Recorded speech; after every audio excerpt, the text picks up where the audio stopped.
Ini sesi diskusi sing bedi. Bismillah, assalamualaikum warahmatullahi wabarakatuh. Waalaikumsalam warahmatullahi wabarakatuh. Dalam surat Munafikun Nggih. itu kan Allah berfirman, fahdharhum, waspadalah kalau bertemu dengan orang-orang munafik, waspadalah. Nah, makna waspadalah di sini bagaimana mengejawantahkan dalam kehidupan nyata. Waspadalah itu atau hanya sekedar waspada di hati, dipikir sudah waspada aja lah. Atau konkretnya kemudian ada tindakan atau ada upaya bahwa dia munafik, ada nggak upaya nyata untuk menghadapi orang munafik?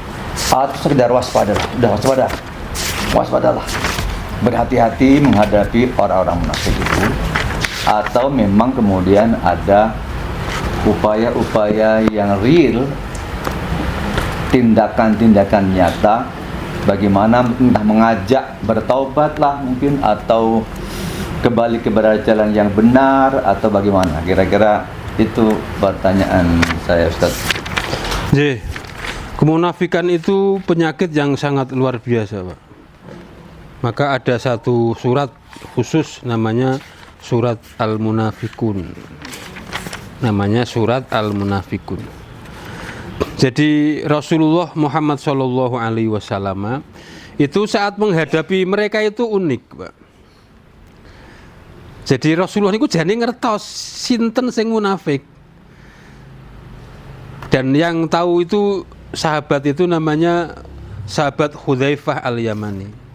Sahabat Hudzaifah Al-Yamani itu sohibus sirrinya Rasulullah.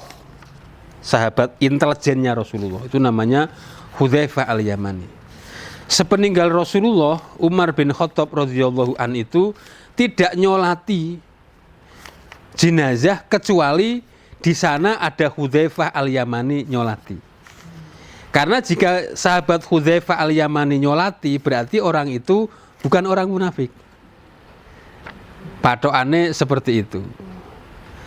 Rasulullah ketika berhadapan dengan orang munafik niku nggih unik. Jadi di surat munafik itu kan dikatakan idza ja'akal munafiquna qalu nashhadu an innaka la rasulullah wallahu yashhadu innaka la rasuluh wallahu yashhadu innal munafiqina lakadzibun. Jadi seakan-akan ayat ini ngaturi pirsa nek ana wong munafik sing bersaksi di hadapan kamu bahwa kamu itu Rasulullah. Ketahuilah wahai Muhammad, aku mempersaksikan kamu itu adalah utusanku. Dan aku bersaksi dia itu dusta. Jadi dari ayat ini Rasulullah itu tahu mana munafik itu. Jadi di zaman nyun pangapunten Bapak Ibu, ketika di zaman periode Mekah anane mung muslim sama musyrik di Mekah. Satu lagi itu wong muslim tapi edok-edok kafir. Unik, Pak, kalau di Mekah.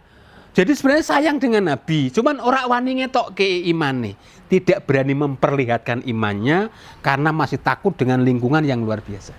Itu di Mekah. Dadi ana wong mukmin tapi ora wani ngetokke imane. Begitu pindah ke Madinah, ini lebih unik. Ada mukmin, ada kafir, ada musyrik, ada Yahudi, dan ada munafik. Dan orang munafik itu Rasulullah tahu. Maka kalimatnya idza ja'akal munafikun, jika datang kepadamu orang munafik. Jadi Rasulullah itu tahu. Lalu orang munafik itu berkata, nashhadu innaka la rasul, kamu itu adalah utusan Allah. Allah berkata, innaka la rasuluh wallahu yashhadu innal munafiqina lakadzibun. Suwe ngapusi. Ittakhadhu aymanahum junnatan fasaddu an sabili. Maka Rasulullah diperintahkan untuk hati-hati terhadap mereka. Mohon izin Bapak Ibu yang dirahmati Allah Subhanahu wa taala. Kehati-hatian Rasulullah dengan munafik itu tidak kemudian terus pasang badan, diperangi. Bukan, Pak. Malah ada pentolane munafik mau mati, minta jubahnya Rasulullah jadi kain kafan, Pak. Anaknya ini jadi Islam. Jadi ada namanya Abdullah bin Ubay bin Ka'ab. Mau mati itu tokohnya munafik. Rasul tahu dia itu munafik i'tiqadi. Asli keyakinannya munafik. Mau mati, anaknya yang muslim tulen disuruh minta, kalau aku mati tolong ya kain kafanku adalah jubahnya. Dikasih. Sampai segitu. Artinya kalau melihat perilaku Rasulullah dengan mereka yang masih sama. Malah kadang yang unik, Pak Dokter, saat pulang dari perang Tabuk, itu ada namanya Ka'ab bin Malik, sahabat Rasul, muslim murni, jobon jeru. Jadi kalau berangkat perang gitu, itu nanti di Madinah itu ketok, siji wong tua, jompo, wong loro, dan orang munafik. Yang tidak berangkat perang itu orang munafik. Lah ada sahabat Nabi ini yang namanya Ka'ab bin Malik, Ibnu Malik lah pokoknya. Beliau itu sehat sebenarnya, sudah siap. Tapi ndelalah karena engkosek tertinggal dari perang Tabuk. Tahu-tahu pulang. Sampai ke Madinah, angger tekan masjid itu wong munafik marani kabeh, Pak. Kanjeng Nabi ngapunten nggih, mboten kula wingi mules. Oh ya ora apa-apa. Sing mriki Kanjeng Nabi, ngapunten nggih, sirah kula ngelu, mboten napa-napa. Cari muka. Tapi begitu sama ini yang muslim tulen ini, asli ini. Malik siapa namanya? Kanjeng Nabi diam saja, Pak. Didiamkan, Pak, sampai 3 hari 3 malam di Masjid Nabawi. Itu yang nanti menjadi sebab turunnya satu ayat di surat At-Taubah. Kadang segitu malah, Pak, kalau dengan orang munafik malah dijarno we. Itu dulu Rasulullah. Bagaimana kita hari ini? Nyuwun pangapunten, kita tidak bisa menilai karena munafik itu ada di sini.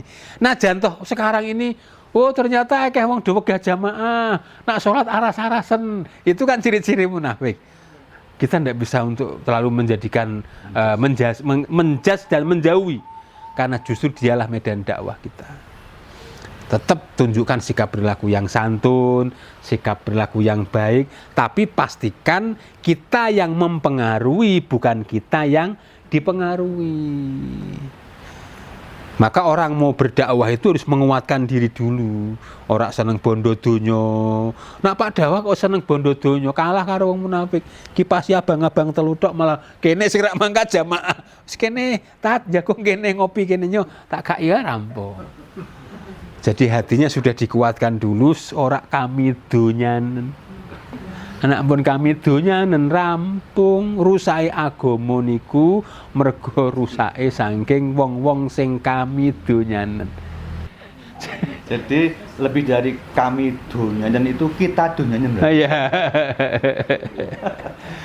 Jadi itu, jadi sikap fahdharhum itu ya kita harus waspada, tapi bukan berarti menjauhi gitu. Karena tetap mereka menjadi medan dakwah kita. Syukron jazilan.